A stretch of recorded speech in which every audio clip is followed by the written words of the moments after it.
বাজার থেকে ক্যাপসিকাম এনে রেখে দিয়েছিলাম। ক্যাপসিকামটা হালকা হালকা রং ধরেছিল, ফ্রিজে রাখার পরই এরকম পুরো একেবারে হলুদ হয়ে গেল।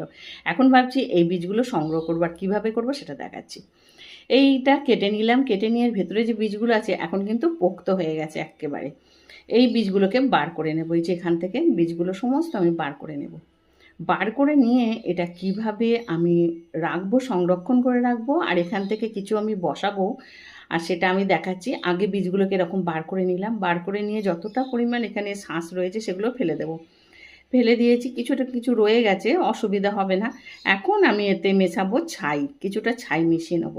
এই ছাই যদি মিশিয়ে আমরা রেখে দিই কোনো বীজ সংগ্রহ করার সময়, তখন কিন্তু বীজগুলো পরে যখন গাছ বসাবো তখন কিন্তু গাছ খুব সুন্দর হবে, চারা, আর চারাগুলো নষ্টও হবে না, ফাঙ্গাসও ধরবে না। তাই এইভাবে রেখে আমি এটা রোদে শুকিয়ে নেব।